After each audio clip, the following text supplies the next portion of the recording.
Hi everyone, welcome back to my channel. So ಇವತ್ತಿನ ಕ್ಲಾಸಲ್ಲಿ mathematics basic ಒಂದು ಕಾನ್ಸೆಪ್ಟನ್ನು ಹೇಳ್ತಾ ಇದ್ದೀನಿ. ಫಸ್ಟು ಪ್ಲೇಸ್ ವ್ಯಾಲ್ಯೂ ಮತ್ತು ಫೇಸ್ ವ್ಯಾಲ್ಯೂ ಅಂತ ಎರಡು ಕಾನ್ಸೆಪ್ಟು. ಅದರಲ್ಲಿ ಫಸ್ಟ್ ಒನ್ ನೋಡೋಣ. ಪ್ಲೇಸ್ ಅಂದರೆ ಸ್ಥಾನ ಅಂತ ಕರಿತೀವಿ, ಅರ್ಥ ಆಯ್ತಾ? ಪ್ಲೇಸ್ ವ್ಯಾಲ್ಯೂ ಅಂದರೆ ಸ್ಥಾನ ಬೆಲೆ ಅಂತ ಕರಿತೀವಿ. ಪ್ಲೇಸ್ ಅಂದರೆ ಸ್ಥಾನ, ವ್ಯಾಲ್ಯೂ ಅಂದರೆ ಬೆಲೆ ಅಂತ ಕರಿತೀವಿ. ಓಕೆ, ಸೊ ಸ್ಥಾನ ಬೆಲೆ, ಪ್ಲೇಸ್ ವ್ಯಾಲ್ಯೂ ಅಂದರೆ ಈಗ ಫಾರ್ ಎಕ್ಸಾಂಪಲ್ ಒಂದು ಸಂಖ್ಯೆ ತಗೊಳ್ಳೋಣ. ಎಕ್ಸಾಂಪಲ್ 4000.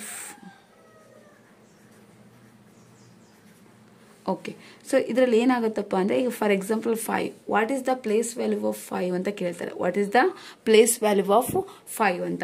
ಇದು ಯಾವ ಪ್ಲೇಸಲ್ಲಿ ಐತೆ ಅಂತ ನೋಡಬೇಕು. ನಿಮ್ಗೆ ಆಲ್ರೆಡಿ ಗೊತ್ತಿದೆಯಲ್ಲ, ಇದು ಒನ್ಸು, ಟೆನ್ಸು, 100, 1000, ಸೊ 10,000, ಲ್ಯಾಕ್. ಹಂಗಾದ್ರೆ ಇದು ಯಾವ ಪ್ಲೇಸಲ್ಲಿದೆ?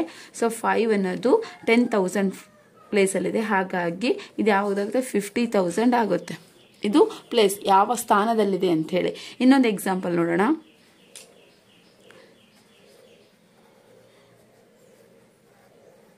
ಓಕೆ, ಈಗ ಫಾರ್ ಎಕ್ಸಾಂಪಲ್ 6 ಅಂತ ತಗೊಂತೀವಿ. What is the place value of 6? Already ನಿಮಗೆ ಗೊತ್ತಿದೆ, ಒನ್ಸು, ಟೆನ್ಸ್. ಅಂದರೆ 6 ಅನ್ನೋದು 10 ಪ್ಲೇಸಲ್ಲಿದೆ. ಅಂದರೆ what is the place value of 6?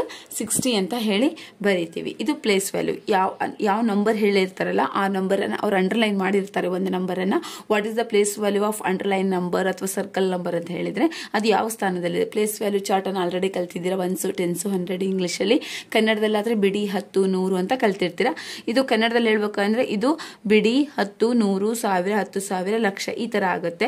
So ಈಗ ಯಾವ ಸ್ಥಾನದಲ್ಲಿದೆ? ಬಿಡಿ 10ರ ಸ್ಥಾನದಲ್ಲಿದೆ ಕನ್ನಡದಲ್ಲಾದ್ರೆ. ಇಂಗ್ಲಿಷಲ್ಲಾದ್ರೆ ಏನಾಗುತ್ತೆ? ಇದು 10th ಪ್ಲೇಸಲ್ಲಿದೆ. ಓಕೆ, ಇದು ಪ್ಲೇಸ್ ವ್ಯಾಲ್ಯೂ ಆಯಿತು.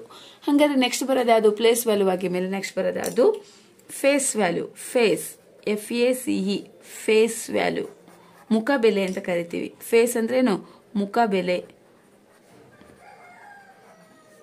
ಫಾರ್ ಎಕ್ಸಾಂಪಲ್ ಒಂದು ಸಂಖ್ಯೆ ತಗೊಳ್ಳೋಣ.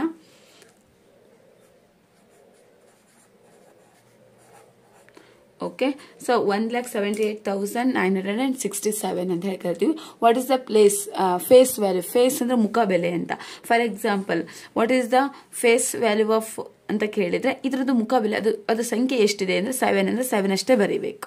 ಅವು ಯಾವ ಸಂಖ್ಯೆ ಕೊಟ್ಟಿದ್ದಾರೆ ಅದನ್ನ ಬರೀಬೇಕು.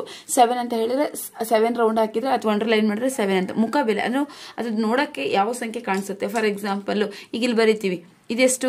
4 ಅಂತ ಕರಿತೀವಿ. ಮುಖ ಬೆಲೆ ಅದು ಎಷ್ಟು ತೋರಿಸುತ್ತೋ ಅದನ್ನಷ್ಟೇ ಹೇಳ್ಬೇಕು, ಅದು ಸ್ಥಾನ ಹೇಳಂಗಿಲ್ಲ. ಅದೆಷ್ಟಿರುತ್ತೋ ಅದು. ಫಾರ್ ಎಕ್ಸಾಂಪಲ್ ಇನ್ನೊಂದು ಹೇಳ್ತೀನಿ ನೋಡಿ. 1, 8, 6, 3, 4, 5. ಓಕೆ, ಸೊ ಇದು ಒಂದಾಯ್ತು. ಇದರಲ್ಲಿ ಇದು ನೋಡೋಣ. ಹಂಗಾದ್ರೆ what is the face value? ಮುಖ ಬೆಲೆ ಎಷ್ಟು? 4. ಓಕೆ, ಅದೆಷ್ಟಿರುತ್ತೋ ಸಂಖ್ಯೆ ಅಷ್ಟು ಬರೆದ್ರೆ ಅದು ಮುಖ ಬೆಲೆ ಆಗುತ್ತೆ, ಅಂದ್ರೆ ಫೇಸ್ ವ್ಯಾಲ್ಯೂ ಆಗುತ್ತೆ. ಅದು ಯಾವುದು ಅಂಡರ್ಲೈನ್ ಮಾಡಿರ್ತಾರೋ ಅಥವಾ ಸರ್ಕಲ್ ಹಾಕಿರ್ತಾರೋ ಆ ಸಂಖ್ಯೆಯ ಮುಖ ಬೆಲೆ ಎಷ್ಟು ಅಂದ್ರೆ 4 ಅಂತ ಬರೀತೀವಿ. ಇಲ್ಲಿ 7 ಹಾಕಿದರೆ 7 ಅಂತ ಬರೀತೀವಿ. ಇಂಗ್ಲಿಷ್ನಲ್ಲಿ what is the face value of circled number ಅಥವಾ ಅಂಡರ್ಲೈನ್ಡ್ ನಂಬರ್ ಅಂತ ಕೇಳಿದ್ರೆ ಅದರದ್ದು ನಂಬರ್ ಎಷ್ಟಿರುತ್ತೋ ಅಷ್ಟು ಬರೀಬೇಕು. 7 ಇದ್ರೆ 7, 4 ಇದ್ರೆ 4 ಅಂತ ಹೇಳಬೇಕು. ಸೊ ಈ ಪ್ಲೇಸ್ ಒಳಗೆ ಇನ್ನೊಂದು ಪಾಯಿಂಟ್ ಹೇಳೋಣ. ಇಲ್ಲಿ ಏನಾಗುತ್ತಪ್ಪ ಅಂದ್ರೆ ನೀವು ಇದನ್ನ ನ್ಯೂಮರಿಕಲ್ ಆಗಿ ಬರೀಬಹುದು ಅಥವಾ ವರ್ಡ್ಸ್ ಅಲ್ಲಾದ್ರೂ ಬರೀಬಹುದು. ಇದನ್ನೇನಂತ ಬರೀಬಹುದು? 50,000 ಅಂತನಾದ್ರೂ ಬರೀಬಹುದು.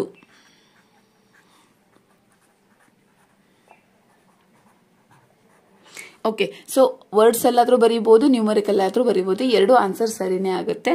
ಸೊ ಇದನ್ನೇನಂತ ಬರೀತೀವಿ? 60 ಅಂತ ಬರೀತೀವಿ. ಓಕೆ, ಸೊ ಪ್ಲೇಸ್ ವ್ಯಾಲ್ಯೂ ಬರೆಯುವಾಗ ನ್ಯೂಮರಿಕಲ್ ಆದ್ರೂ ಬರೀರಿ, ಈ ತರ ಸಂಖ್ಯೆ ಬರೆದು 0 ಹಾಕಿ. ಇಲ್ಲಿ ವರ್ಡ್ಸ್ ಅಲ್ಲೆಲ್ಲಾದ್ರೂ ಅಕ್ಷರದಲ್ಲಾದ್ರೂ ಬರೀಬಹುದು. ಇದು 50,000 ಆಗುತ್ತೆ, ಇದು 60 ಆಗುತ್ತೆ, 60. ಓಕೆ, ಸೊ ಇದನ್ನ ಪ್ಲೇಸ್ ವ್ಯಾಲ್ಯೂ ಫೇಸ್ ವ್ಯಾಲ್ಯೂ ಮಕ್ಕಳು ತುಂಬಾ ಕನ್ಫ್ಯೂಷನ್ ಮಾಡ್ಕೊಂತವು. ಪ್ಲೇಸ್ ವ್ಯಾಲ್ಯೂವನ್ನ ಒಂದೊಂದು ಮಕ್ಕಳು ಬರೀತಾವೆ, ಫೇಸ್ ವ್ಯಾಲ್ಯೂ ಅಂದ್ರೆ ಕನ್ಫ್ಯೂಷನ್ ಮಾಡ್ಕೊಂತವು. ಕೆಲವೊಂದು ಫೇಸ್ ವ್ಯಾಲ್ಯೂ ಬರೆದು ಪ್ಲೇಸ್ ವ್ಯಾಲ್ಯೂವನ್ನ ಮಿಸ್ಟೇಕ್ ಮಾಡ್ಕೊಂತವು, ಅಂದ್ರೆ ಕನ್ಫ್ಯೂಷನ್ ಮಾಡ್ಕೊಂತವು. ಇಲ್ಲಿ 0 ಹಾಕೋದೇ ಇಲ್ಲ, ಎಲ್ಲ ನಂಬರ್ಸ್ ಹಂಗೆ ಬರೀತವು. ಅಥವಾ ಕೆಲವೊಂದು ನಂಬರ್ಸ್ ಅನ್ನ ಹೆಚ್ಚಿಗೆ ಹಾಕ್ತವು.